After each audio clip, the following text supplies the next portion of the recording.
I stare at the bank statement showing zero balance where my life's work should be,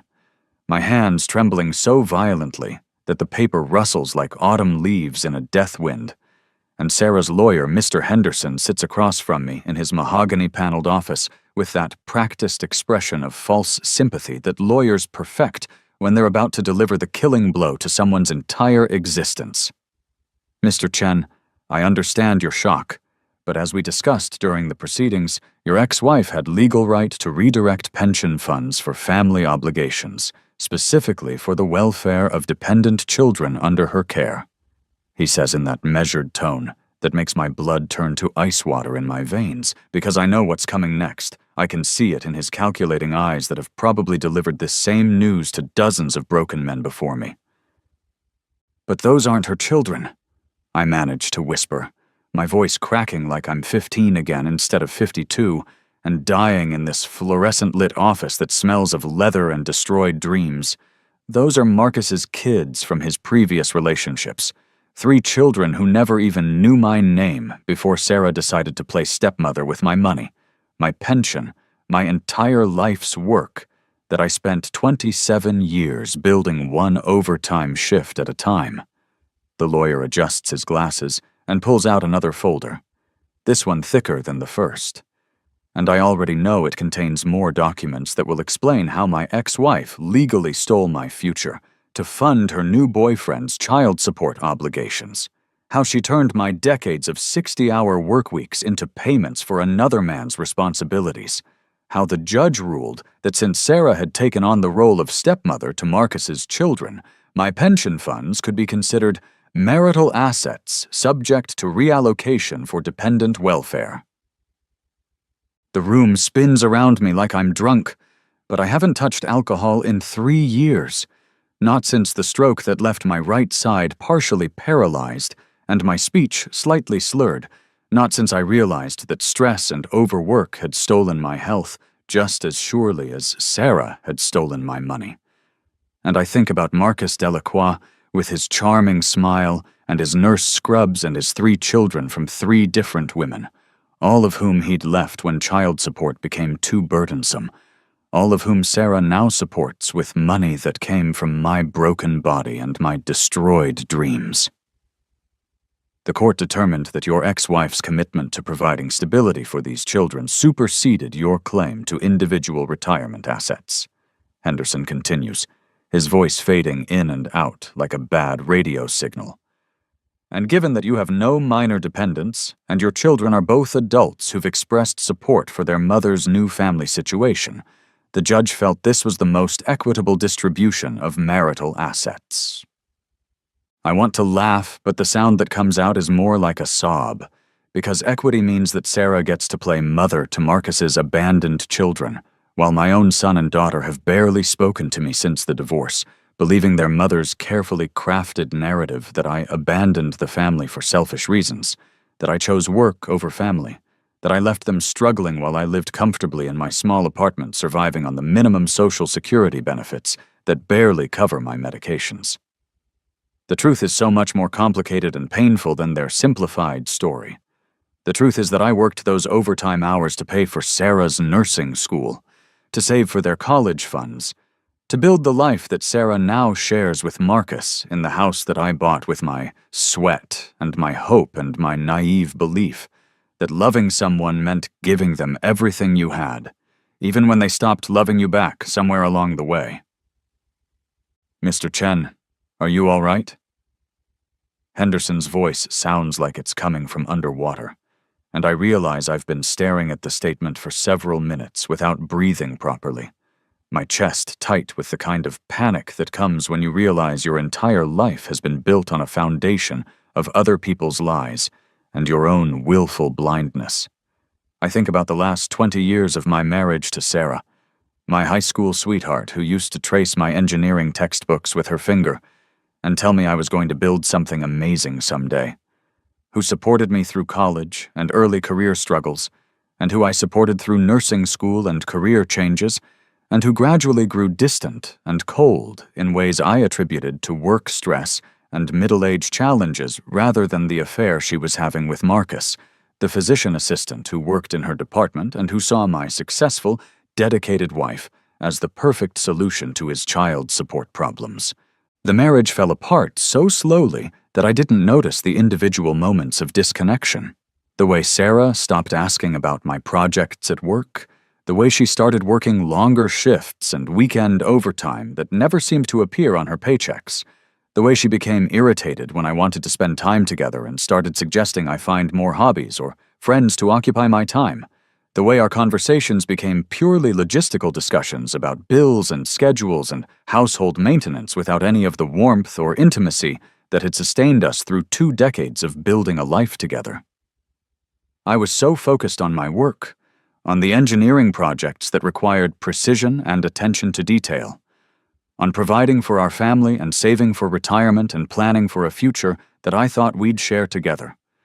that I missed the signs of her affair until she filed for divorce and moved Marcus into our house before the papers were even finalized. The divorce proceedings destroyed me in ways I'm still understanding 3 years later, because Sarah's lawyer painted me as an absent workaholic who prioritized career over family, who left his wife emotionally neglected and struggling to maintain their household alone, who needed to pay the price for years of emotional abandonment through financial compensation that would allow Sarah to rebuild her life with someone who truly appreciated her. I gave her everything she asked for because I felt guilty about the failed marriage, because I wanted our children to maintain stability and relationship with their mother, because I thought keeping my pension was fair compensation for losing my home and my family, and my entire understanding of who I was as a husband and father. I was naive enough to believe that my pension was protected, that 27 years of contributing to retirement accounts and building financial security couldn't be touched by divorce proceedings, that there was some justice in allowing a man to keep the money he'd earned through decades of overtime and sacrifice and dedication to providing for his family. But Sarah's new lawyer found legal loopholes I never knew existed, argued that my pension represented marital assets that could be redistributed based on post-divorce family obligations, presented Marcus's 3 children as innocent victims who deserved stability and support from the woman who had chosen to become their stepmother, painted my desire to keep my retirement funds as selfish and vindictive behavior that prioritized my individual comfort over children's welfare. The judge agreed, ruling that since Sarah had taken on the responsibility of caring for Marcus's children, my pension could be redirected to support that noble effort. And I was too broken and too trusting and too exhausted from months of legal battles to understand the full implications of the decision until it was too late, until the money was gone and Marcus's child support obligations were satisfied, and I was left with nothing but my Social Security benefits and the growing realization that I had funded another man's responsibilities while my own children believed I had abandoned them. My health started failing almost immediately after the divorce was finalized. The stress and shock and financial pressure triggering a series of medical problems that began with high blood pressure and escalated into the stroke that left me partially disabled and unable to work the demanding engineering jobs that had once given my life purpose and meaning. I moved into a small apartment in a rundown complex where the air conditioning barely worked and the neighbors played music too loud, and every day was a struggle to afford groceries and medications and the basic necessities of survival, while Sarah and Marcus lived in the house I had bought and renovated, and filled with memories of the family I thought I was building for the future. My children visited occasionally, awkward and duty-bound encounters where they made polite conversation and left as quickly as possible, clearly uncomfortable with my reduced circumstances and unwilling to hear my side of the story about the marriage and the divorce and the financial arrangements that had left me impoverished while their mother thrived. The stroke happened on a Tuesday morning while I was trying to fix the broken sink in my apartment. The sudden pain in my head like lightning striking behind my eyes, followed by the terrifying realization that I couldn't move my right arm or form words properly, followed by the ambulance ride and the hospital stay, and the slow, painful process of learning to walk and talk and function again with a body that no longer obeyed my commands. The rehabilitation was expensive and exhausting. Insurance covered only the basic necessities, and I spent months relearning how to write and speak and perform the simple tasks that had once been automatic, while Sarah visited once with flowers and false concern, and news about how well she and Marcus were doing, how his children were adjusting beautifully to their new family situation, how grateful they all were for the financial stability that allowed them to focus on healing and growth rather than survival. I spent my final years in a state care facility where the food was bland and the staff was overworked, and I shared a room with 3 other men who had also outlived their usefulness to families who had moved on without them,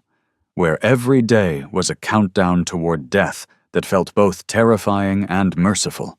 where I had too much time to think about the choices I had made and the people I had trusted and the life I could have lived if I had been smart enough to protect myself, instead of sacrificing everything for people who saw my generosity as weakness rather than love. Sarah visited twice in those final months, both times bringing Marcus and his youngest child, both times making it clear that she was performing a duty rather than expressing genuine concern, both times leaving me with the bitter knowledge that my life's work had funded their happiness, while I died alone and forgotten in a place that smelled of disinfectant and despair. The end came quietly on a Thursday evening while I was watching the sunset through the window of my shared room. My roommates sleeping or watching television, my breathing shallow and labored from the lung problems that had developed after the stroke, my mind clear enough to understand that I was dying, but too tired to feel anything but relief that the suffering would finally end. My last thoughts were about the choices I would make differently if I could live my life again,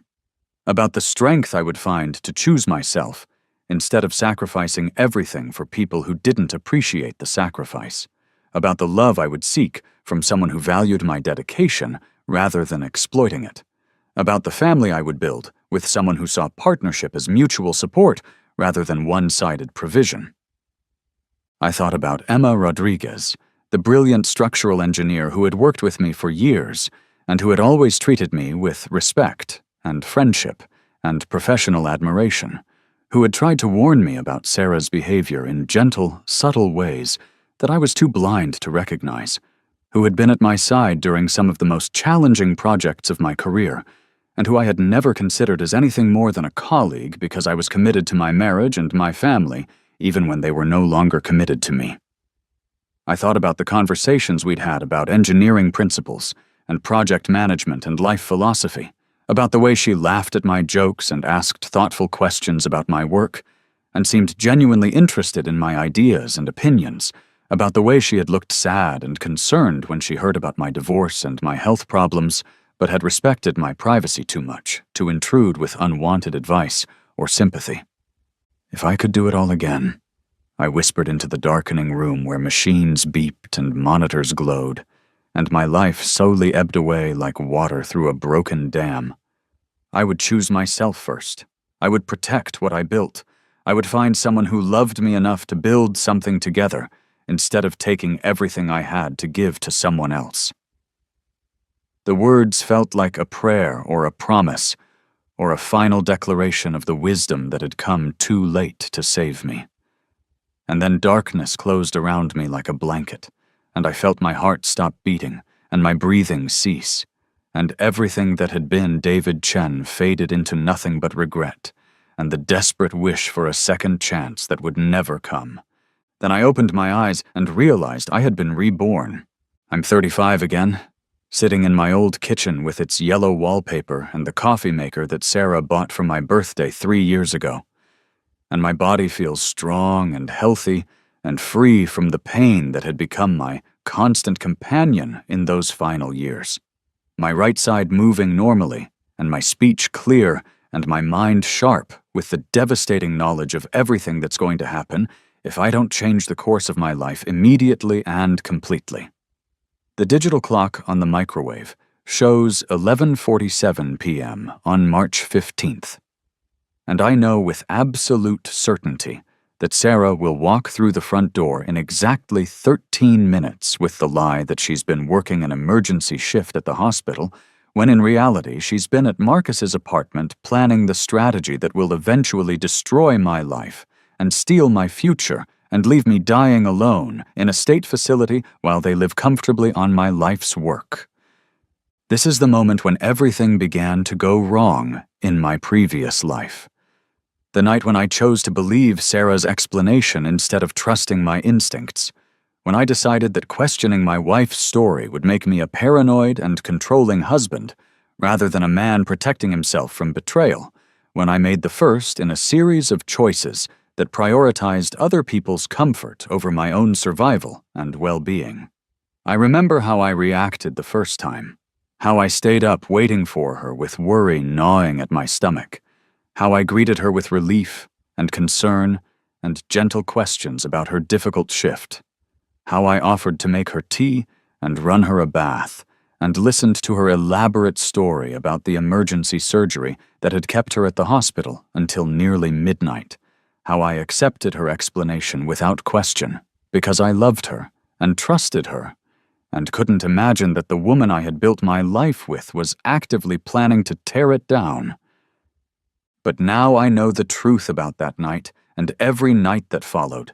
Now I understand the elaborate web of lies and manipulation that Sarah wove around my dedication and my love and my willingness to sacrifice for my family. Now I can see the pattern of behavior that led inevitably to the divorce and the pension theft and the years of suffering that ended with my lonely death in a care facility.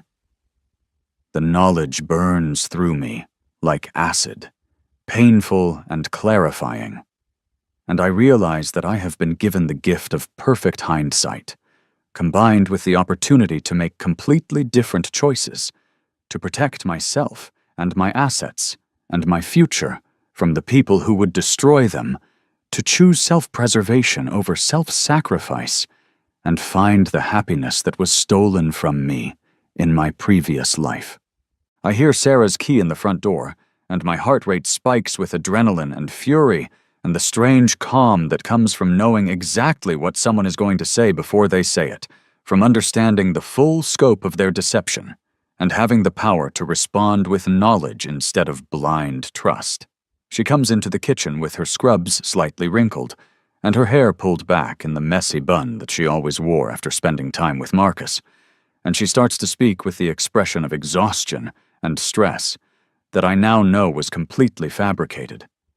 But this time I don't react with concern and questions and offers of comfort. This time I watch her with the steady gaze of someone who knows exactly what game is being played and refuses to be manipulated by it. "Rough night at the hospital?" I ask, in a tone that's perfectly neutral and calm, and I see the surprise flash across her face because this isn't how I responded the first time. This isn't the worried husband who stayed up waiting and immediately began fussing over her comfort and well-being. "Emergency surgery," she says, her voice carrying just the right note of weariness and professional dedication. "We lost the patient. Dr. Morrison is devastated. Marcus and I stayed late to help with the family notification and paperwork." The mention of Marcus's name doesn't trigger the spike of jealousy and insecurity it did in my previous life, because now I know that she's testing my reaction, looking for signs that I suspect something, preparing to adjust her story based on my response. "That's terrible," I say, still watching her face with the kind of attention I used to reserve for engineering problems that required precise analysis and careful consideration of all variables. "Marcus seems like a caring colleague. I'm sure the family appreciated having both of you there for support." I see her relax slightly at my apparent acceptance of her story, at my willingness to acknowledge Marcus as nothing more than a professional associate, at my failure to ask the probing questions that might expose the holes in her fabricated timeline.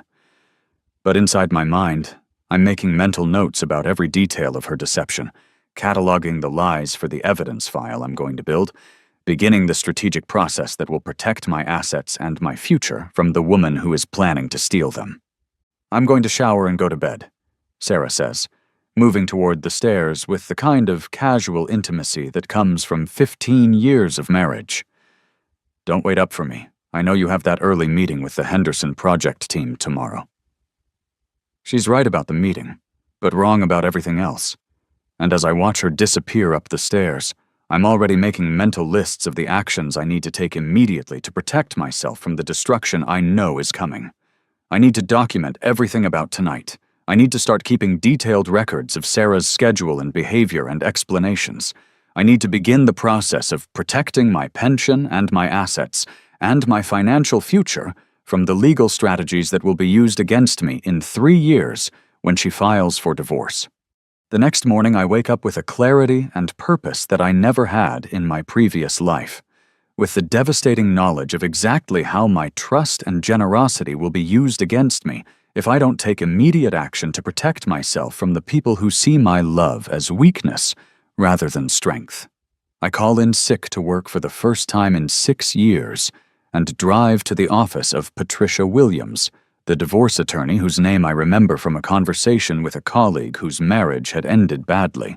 and I explained that I need advice about protecting assets in the event of divorce without actually filing for divorce, about creating legal safeguards that will prevent my spouse from accessing my retirement accounts and pension funds if our marriage fails. Patricia listens to my concerns with the kind of professional attention that comes from years of helping people navigate the destruction of their most important relationships, and she explains the legal strategies available to someone who wants to protect individual assets while remaining married, the trust structures and financial arrangements that can shield retirement funds from divorce proceedings, the documentation and evidence gathering that would be necessary to prove financial misconduct if divorce becomes inevitable. "Are you planning to file for divorce, Mr. Chen?" she asks. And I tell her honestly that I hope it won't come to that I love my wife and want to save my marriage, but that I've become aware of some concerning financial behavior that makes me want to protect the retirement savings I've spent decades building. She helps me establish irrevocable trusts that will protect my pension and retirement accounts from being classified as marital assets, legal structures that ensure my life's work can't be redistributed to support anyone else's obligations or responsibilities, financial safeguards that will allow me to provide for my own future regardless of what happens to my marriage. The process takes several weeks and requires careful documentation of the timing and reasoning behind each decision, but Patricia assures me that everything we're doing is completely legal and appropriate for someone who wants to protect individually earned assets from potential future claims. While I'm building legal protections for my financial future, I'm also beginning the painful process of gathering evidence about Sarah's relationship with Marcus, hiring a private investigator named Robert Kim, whose services Patricia recommended, a former police detective who specializes in documenting extramarital affairs for divorce proceedings. Robert's work is thorough and professional and devastating in its completeness, providing photographs and timestamps and detailed reports that document every meeting, every dinner, every overnight stay at Marcus's apartment, every lie Sarah tells about working late or attending professional development sessions, or helping colleagues with family emergencies. The evidence file grows thicker every week, filled with documentation that reveals the full scope of Sarah's deception and planning, her coordination with Marcus to present their relationship as a professional friendship while secretly building the foundation for their future together, their discussions about finances and child support, and the legal strategies they would use to access my pension funds when the time came for divorce. Robert's investigation also reveals the full extent of Marcus's financial problems, his significant child support obligations to 3 different women, his poor credit history and mounting debts, his pattern of entering relationships with financially stable women who could help support his existing obligations and responsibilities. Robert's reports paint a picture of Marcus as a serial opportunist who has perfected the art of finding vulnerable women to support his lifestyle and his children from previous relationships. Women who mistake his charm and his sob stories about difficult ex-wives for genuine emotional connection, rather than calculated manipulation designed to secure financial support. The first woman, Jennifer Walsh, worked as a teacher and supported Marcus and his first child for 3 years before discovering that he was simultaneously dating 2 other women and lying about his employment status, leaving her financially devastated and emotionally broken when she finally found the courage to end the relationship. The second woman, Maria Santos, was a successful accountant who paid Marcus's rent and car payments and provided stability for his second child until she discovered that he had been stealing money from her business accounts to fund gambling debts he had hidden from her. And the third woman, Ashley Thompson, was a nurse like Sarah who supported Marcus and his third child until she realized that he was planning to leave her as soon as he found someone with better financial prospects. Each of these women followed the same pattern: initial attraction to Marcus's charm and his apparent dedication to his children, gradual assumption of financial responsibility for his obligations and expenses, discovery of his deception and financial irresponsibility, and eventual abandonment when they either couldn't provide more money or when he found a better financial opportunity. Robert's investigation reveals that Marcus researched each woman's financial situation carefully before beginning romantic relationships with them, targeting women with stable incomes and assets that could be accessed to support his lifestyle and his child support obligations, presenting himself as a devoted father who had been victimized by vindictive ex-wives rather than as someone who consistently abandoned financial responsibilities when they became inconvenient. The recorded conversations between Sarah and Marcus are particularly devastating because they reveal the calculated nature of their planning and their complete lack of concern for my welfare or my rights to the pension I had spent decades building. In one conversation recorded at a restaurant where they thought they had privacy, Marcus explains his research into pension distribution laws and his discovery that divorce courts could redirect retirement funds to support dependent children under certain circumstances, and Sarah responds with excitement about the possibility of using my life's work to solve Marcus's financial problems while providing stability for his 3 children from other women. They discuss timelines and legal strategies and the best ways to present their case to divorce courts, treating my financial destruction as a problem-solving exercise rather than a devastating betrayal of someone who had loved and supported one of them for 15 years. Another recorded conversation captures Sarah practicing the emotional manipulation tactics she plans to use during divorce proceedings, rehearsing her story about being an emotionally neglected wife who deserves compensation for years of supporting an absent workaholic husband, coordinating with Marcus to present their relationship as a source of healing and stability rather than an affair that destroyed a marriage built on trust and mutual support.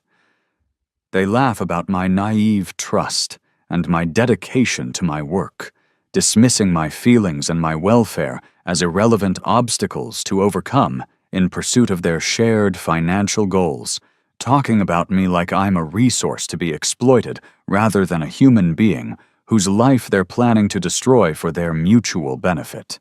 The most damaging evidence comes from recorded conversations between Sarah and Marcus that Robert captures using legal surveillance techniques, discussions about their timeline for ending my marriage and beginning their life together. About the legal research Sarah has done regarding pension distribution in divorce proceedings, about Marcus's relief that he won't have to worry about child support payments once Sarah gains access to my retirement funds.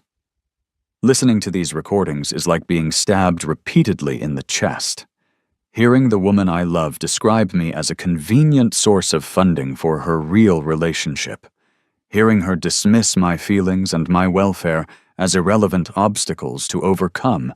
in pursuit of her happiness with another man. But the pain of discovering the full truth about Sarah's betrayal is balanced by the satisfaction of knowing that I'm building an unassailable case that will protect my future and ensure that my life's work benefits me, rather than funding Marcus's irresponsible reproductive choices and Sarah's selfish pursuit of a relationship built on my financial foundation. I continue to behave normally at home, asking casual questions about Sarah's work and listening to her elaborate lies with apparent interest and concern, but every conversation is now evidence-gathering rather than genuine communication. Every interaction is strategic rather than intimate. Every day brings me closer to the moment when I'll reveal everything I know and take control of my own destiny. The confrontation comes exactly 3 years after Sarah filed for divorce in my previous life. But this time the circumstances are completely different, because I'm the one controlling the timeline and the setting and the presentation of evidence rather than being blindsided by legal papers and manipulation tactics designed to make me feel guilty about the failure of our marriage. I arrange for a family dinner at our house, inviting Sarah's parents and my own parents and our 2 children, ostensibly to celebrate our wedding anniversary, but actually to create the perfect audience for revealing the truth about Sarah's affair and her plans to steal my pension for Marcus's benefit. I also invite Emma Rodriguez, explaining to Sarah that I want our families to meet the colleague who's been such an important part of my professional life. And Sarah agrees readily because she's focused on maintaining appearances of marital stability until she's ready to execute her divorce strategy. Emma arrives early and helps me set up the dining room, her presence calm and supportive, in a way that reminds me why I valued her friendship even when I was too committed to my marriage to consider the possibility that she might offer something deeper and more authentic than what I had with Sarah. When everyone is seated around the table and the initial pleasantries have been exchanged, I stand up with a glass of wine and begin what sounds like a traditional anniversary toast, but gradually becomes something much more devastating and revelatory. 15 years ago, I married the woman I thought I would spend my life with, I begin, my voice steady and clear and carrying the kind of authority that comes from absolute certainty about what you're saying. I promised to love and honor and support her through whatever challenges life might bring, and I've kept that promise even when it became clear that she had made very different promises to someone else.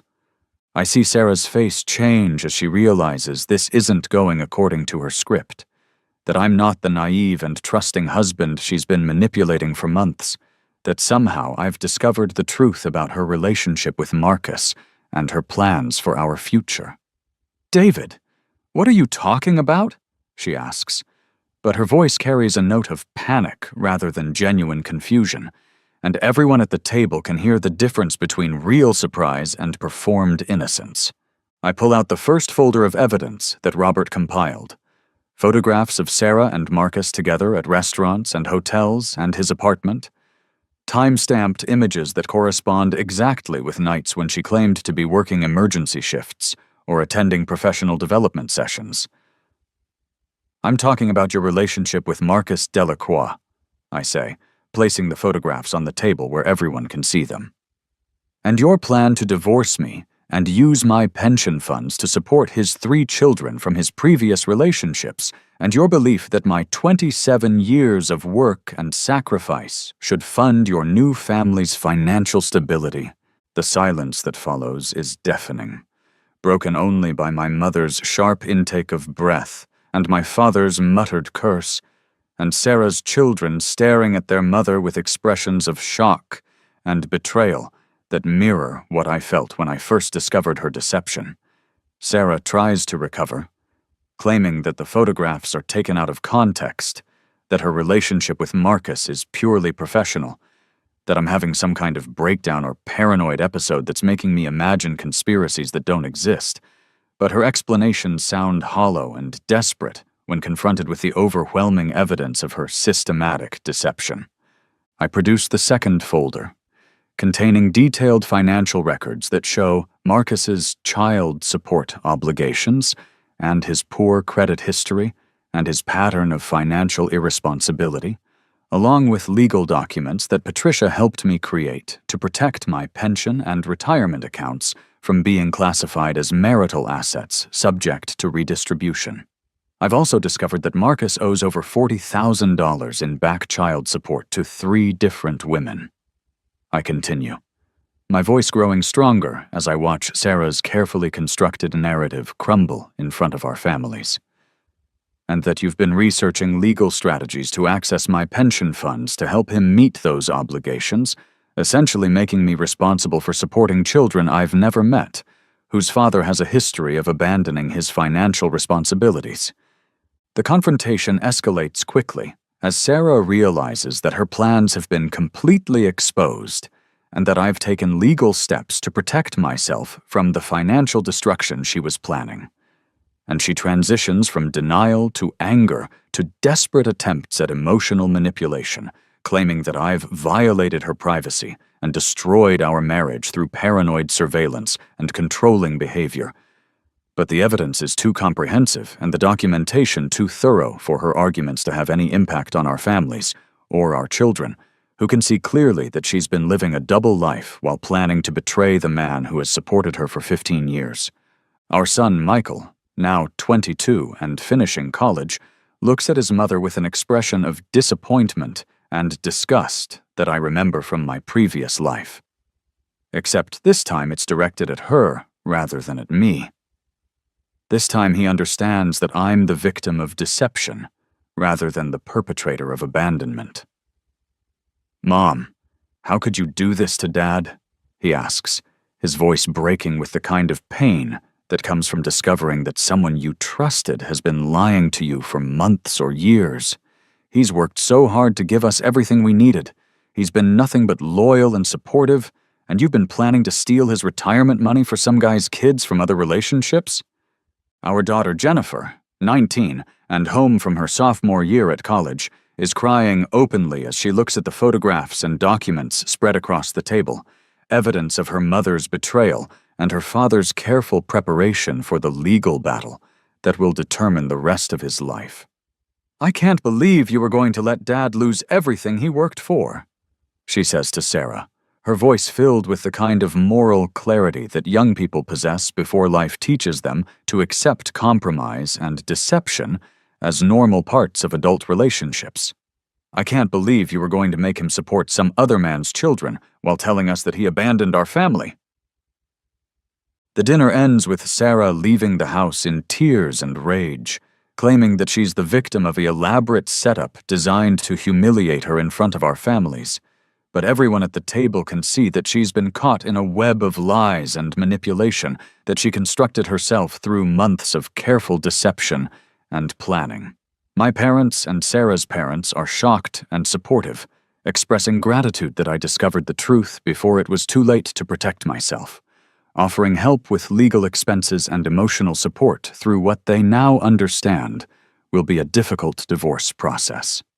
Emma stays after everyone else leaves, helping me clean up the dishes and put away the evidence folders, her presence steady and comforting in a way that reminds me why I've always valued her friendship and professional partnership. "I'm sorry you had to go through this," she says as we work together in the kitchen, where I've shared so many meals and conversations with Sarah over the years. "But I'm glad you found out before she could follow through with her plans. I'm glad you protected yourself and your future."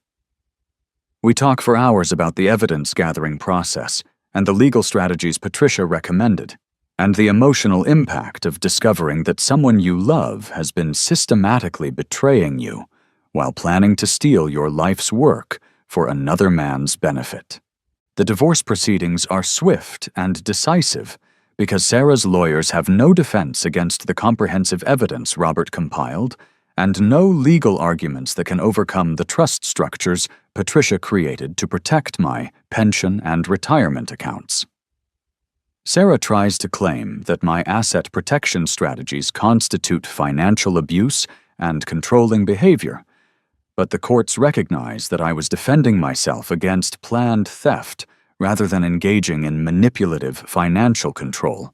that her documented plans to use my pension for Marcus's child support obligations justify the legal safeguards I implemented to protect my individual assets. The final settlement gives Sarah half of our marital assets accumulated during the marriage, but excludes my pension and retirement accounts and the consulting business I started during the evidence-gathering phase, ensuring that my life's work remains mine to control and benefit from,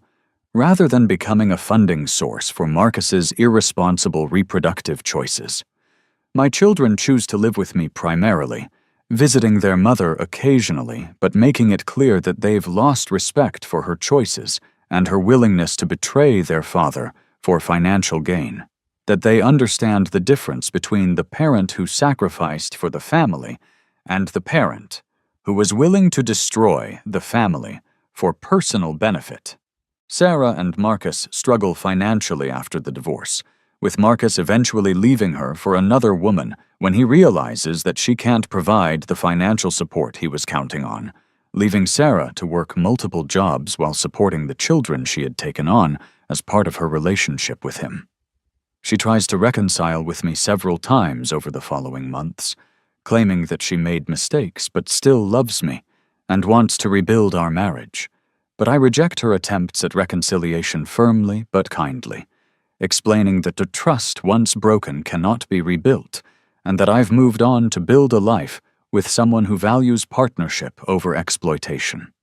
That someone is Emma Rodriguez, whose friendship and professional respect gradually transforms into the kind of love that's built on mutual admiration and shared values, rather than financial dependency and emotional manipulation. Emma has her own successful engineering career and her own financial independence. She's interested in building something together rather than taking what I've already built.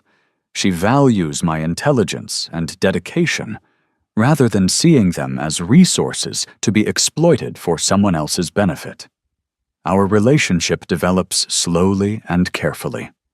built on the foundation of years of professional partnership and personal friendship, growing into the kind of mature love that's based on choosing each other rather than needing each other. We marry 2 years after my divorce from Sarah, in a small ceremony attended by our families and close friends, including my children who have grown to love and respect Emma as much as I do, who see her as the partner their father deserves rather than a replacement for their mother. Our marriage is everything my first marriage wasn't. Equal partnership, mutual support, shared goals, and the kind of deep intimacy that comes from knowing that someone loves you for who you are, rather than what you can provide for them. The wedding itself reflects the authentic nature of our relationship, a celebration of 2 people who choose to build something together rather than one person sacrificing for another's benefit. A ceremony that focuses on commitment and partnership rather than financial arrangements and social expectations. Emma designs our wedding rings using engineering principles that create interlocking patterns representing the way our professional collaboration strengthened our personal bond. And my children give speeches about how Emma helped their father rediscover happiness and confidence after years of manipulation and betrayal.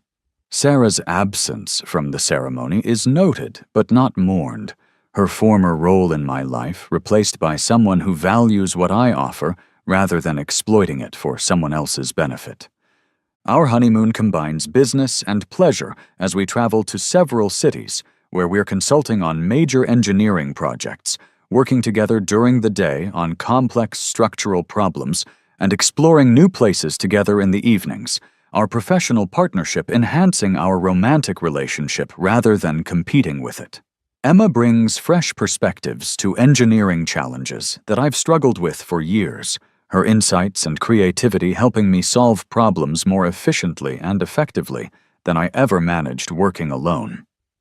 And I bring experience and technical knowledge that helps her tackle larger and more complex projects than she could handle independently. We're building something together that's greater than the sum of our individual capabilities, a personal and professional partnership that makes both of us stronger and more successful than we could be apart. My consulting business thrives with Emma's support and partnership, our combined expertise allowing us to take on larger and more complex projects than either of us could handle alone. our professional collaboration strengthening our personal relationship rather than competing with it.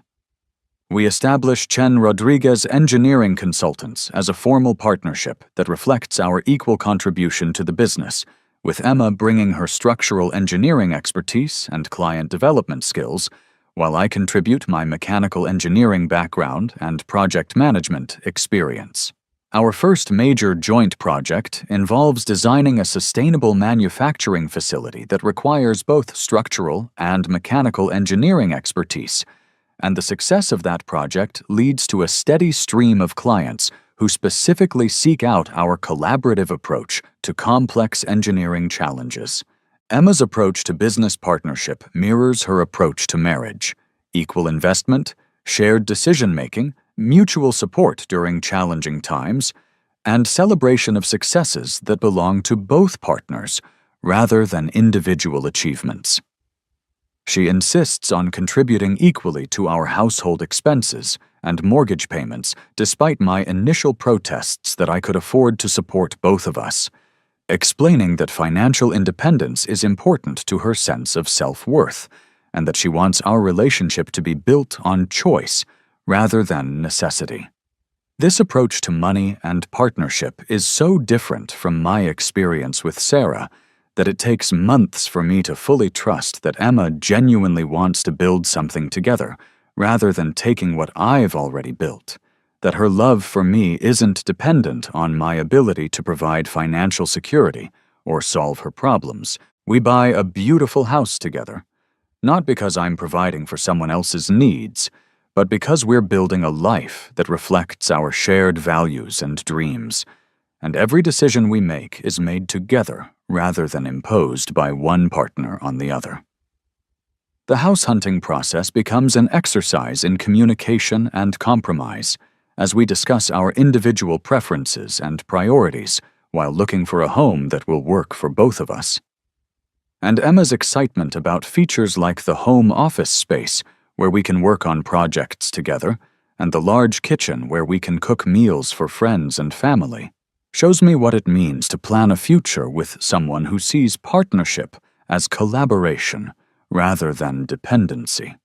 The house we choose reflects our shared interests and our commitment to building something beautiful together, with space for both of our home offices, a workshop where we can build engineering models and prototypes, and guest rooms where my children and our extended families can stay when they visit. Emma takes charge of decorating and furnishing our shared spaces while respecting my desire to maintain personal items that represent my history and my individual identity, creating a home that feels like a genuine collaboration rather than one person imposing their preferences on the other's space. Every room in the house tells the story of two people who chose to combine their lives while maintaining their individual strengths and interests, who built something new together rather than one person absorbing into the other's existing life. My children visit us regularly and have begun referring to Emma as their stepmother, not because she's trying to replace Sarah, but because she's earned their love and respect through her treatment of their father and her genuine interest in their lives and their futures. Michael, now in graduate school for engineering, often calls Emma for advice about coursework and career planning, treating her as a mentor and role model whose success in a male-dominated field inspires his own professional aspirations. Jennifer, studying business administration, has started working as an intern at our consulting firm during summer breaks, learning about entrepreneurship and partnership from watching Emma and me collaborate on complex projects and business decisions. Both children have expressed gratitude for Emma's presence in my life, telling me that seeing their father happy and respected and valued has helped them understand what healthy relationships should look like, that watching us work together as equals has given them standards for their own future partnerships. They contrast Emma's support for my success with Sarah's exploitation of my dedication, noting that Emma makes me stronger and more confident, while Sarah made me vulnerable and insecure. That Emma encourages my professional growth, while Sarah saw my work as a resource to be redirected for her benefit. The difference between my two marriages becomes more apparent every day as I experience what it means to be truly loved and valued rather than just needed for what I can provide, to be seen as a partner rather than a provider, to build something beautiful with someone who contributes equally rather than taking what someone else has built through sacrifice and dedication. Emma and I make decisions together about everything from vacation destinations to business strategies to home improvements, with both of us contributing ideas and expertise and both of us taking responsibility for outcomes, and this approach to partnership creates intimacy and trust that I never experienced with Sarah despite 15 years of marriage and shared history. Sarah continues to struggle with the consequences of her choices, working as a nurse while trying to support Marcus's children on her own after he abandoned her for his next financial opportunity, occasionally reaching out to mutual friends to ask about my well-being and success, but never again attempting direct contact with me or my children. I feel no satisfaction in her difficulties, only relief that I escaped the destruction she had planned for me, and gratitude for the second chance that allowed me to choose myself over sacrifice, partnership over exploitation, genuine love over manipulative dependency. I often think about the man I was in my previous life, about the naive trust and willingness to sacrifice that made me vulnerable to Sarah's manipulation and Marcus's greed, about the years of suffering and poverty and loneliness that ended with my death in a state care facility while they lived comfortably on my life's work. That man died alone and forgotten because he believed that love meant giving everything you had to people who saw generosity as weakness rather than strength, because he chose other people's comfort over his own survival, because he trusted people who saw his dedication as a resource to be exploited rather than a gift to be treasured. The transformation from that broken, trusting man to the person I am now represents more than just learning to protect my assets or detect deception. It represents a fundamental shift in understanding what love actually means and what kinds of relationships deserve my investment and commitment. In my previous life, I confused self-sacrifice with love, believing that the depth of my feelings could be measured by how much I was willing to give up for someone else's benefit, that proving my devotion meant accepting whatever treatment someone chose to give me in return. I thought that questioning Sarah's behavior or protecting my interests would make me selfish or controlling, that a good husband should trust completely and provide unconditionally regardless of how that trust and provision were valued or used. But Emma has taught me that real love creates strength in both partners rather than requiring one person to become weaker for the other's benefit, that healthy relationships involve mutual investment and mutual benefit rather than one-sided sacrifice and exploitation. She shows me every day that someone who truly loves you wants you to be successful and secure and confident, that a genuine partner will contribute to your well-being rather than demanding that you diminish yourself for their comfort or convenience. The contrast between Sarah's approach to our marriage and Emma's approach to our partnership has helped me understand that I wasn't loved by Sarah, I was used by her, that what I mistook for love was actually a carefully managed system of emotional manipulation designed to keep me providing for her needs while ignoring my own. The rebirth gave me more than just a second chance to protect my pension and avoid financial destruction. It gave me the wisdom to recognize the difference between people who want to build something beautiful together and people who want to take what someone else has already built through their own hard work and sacrifice. I learned to distinguish between partners who see relationship challenges as problems to solve together and partners who see their partner's resources as solutions to problems they've created with other people. I discovered that choosing yourself isn't selfish when the alternative is being chosen against by people who prioritize their own interests while demanding that you sacrifice yours. The legal strategies that Patricia helped me implement protected more than just my financial assets. They protected my ability to make choices about my own future, to maintain control over the life I had built through decades of work and dedication and careful planning. The trust structures and asset protection arrangements ensured that my retirement savings would benefit me rather than funding Marcus's irresponsible reproductive choices, that my life's work would support my own future rather than being redirected to solve problems created by someone else's poor decisions and lack of accountability. But the most important protection came from learning to value myself enough to demand equal treatment in relationships, to expect partnership rather than accepting exploitation, to choose people who wanted to build with me rather than take from me. The evidence-gathering process that Robert conducted taught me that knowledge is power when dealing with people who depend on deception and manipulation to achieve their goals, that documenting the truth creates protection against people who would rewrite history to serve their interests. The recordings of Sarah and Marcus planning to steal my pension and discussing my welfare as an irrelevant obstacle to their financial goals provided legal protection during divorce proceedings. But they also provided emotional clarity about the kind of people I was dealing with and the necessity of protecting myself from their plans for my destruction. The confrontation at the family dinner accomplished more than just exposing Sarah's betrayal and protecting my assets. It demonstrated to my children and my extended family that I was strong enough to stand up for myself when necessary,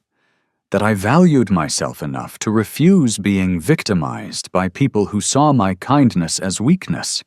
The shock and disappointment on my children's faces when they saw the evidence of their mother's deception taught them important lessons about integrity and loyalty, and the difference between people who build relationships on trust and people who build relationships on exploitation and manipulation. My success in protecting my pension and building a new life with Emma has created ripple effects that extend beyond my personal happiness and financial security, inspiring other men in similar situations to take proactive steps to protect themselves from partners who see marriage as a financial opportunity rather than an emotional commitment. Several colleagues and friends have consulted with Patricia Williams after hearing about my experience, learning about asset protection strategies, and legal safeguards that can prevent their life's work from being redirected to support obligations and relationships they never agreed to fund. The consulting business that Emma and I built together has become more successful than either of us could have achieved individually. Our combined expertise and collaborative approach attracting clients who value partnership and mutual respect in their professional relationships, just as we value those qualities in our personal relationship. Our business success reflects the principles that guide our marriage: equal investment, shared decision-making, mutual support during challenges, and celebration of achievements that belong to both partners rather than individual accomplishments. 3 years after my divorce from Sarah, I received news through mutual friends that Marcus had indeed left her for another woman, just as his pattern with previous relationships predicted he would do once Sarah could no longer provide the financial support he was seeking. She had struggled for months to support his 3 children on her nursing salary while he pursued his next financial opportunity, working multiple shifts and taking on additional responsibilities that left her exhausted and stressed and unable to maintain the lifestyle they had built using my pension funds. The poetic justice of Marcus abandoning Sarah after she had sacrificed her marriage and her integrity to support his financial obligations brought me no satisfaction. Only a sense of sadness for the woman she could have been if she had chosen partnership over exploitation, if she had valued what we built together rather than seeing it as a resource to be redirected for someone else's benefit. I felt no desire for revenge or vindication because my focus had shifted completely to building something beautiful with Emma rather than dwelling on the destruction that Sarah and Marcus had planned for me. Sarah's attempts to reconcile became more desperate after Marcus left her, with messages and phone calls expressing regret for her choices and pleading for another chance to rebuild our marriage, but I consistently declined her overtures not out of anger or bitterness, but out of the calm certainty that I had moved beyond the person I was when I trusted her with my future. The man who would have taken her back out of misplaced loyalty and naive hope no longer existed, replaced by someone who understood his own worth and refused to accept less than equal partnership in relationships. Emma and I have begun discussing starting a family of our own, approaching the decision with the same collaborative spirit that guides all our major life choices, both of us excited about the possibility of raising children who will see healthy partnership modeled in their daily lives. Our children will grow up understanding that love means mutual respect and equal investment, that healthy relationships make both people stronger rather than requiring one person to sacrifice for the other's benefit, that choosing yourself is not selfish when the alternative is being chosen against by people who prioritize their own interests over your welfare and well-being. The engineering projects we work on together often involve creating structures that must balance multiple forces and stresses while maintaining stability and functionality. And I've come to see our marriage as a similar kind of engineering challenge, building something beautiful and strong by ensuring that both partners contribute equally to supporting the structure, that neither person carries disproportionate weight or responsibility, that the foundation is solid enough to withstand external pressures and internal changes over time. Every morning when I wake up next to Emma in the house we bought together with money we both earned and decisions we both made, I'm reminded of the gift of the second chance I received and the wisdom to make different choices when that chance came. The rebirth didn't just give me the opportunity to protect my pension and avoid financial destruction. It gave me the knowledge and strength to choose myself when it mattered most, to demand equal treatment in relationships, to value myself enough to leave people who saw my love as weakness rather than gift. But I'm not that man anymore.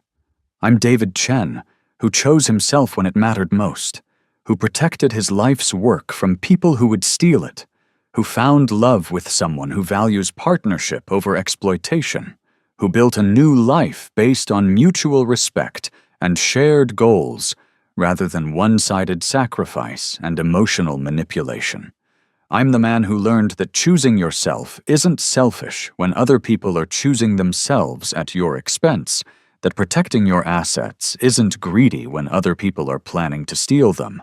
that demanding equal partnership isn't controlling when the alternative is being controlled by people who see you as a means to their financial ends. The story of my rebirth and transformation has become a testament to the power of self-respect and the importance of protecting what you've built through honest work and dedication. A reminder that love should make you stronger rather than weaker. That partnership should involve mutual investment rather than one-sided sacrifice.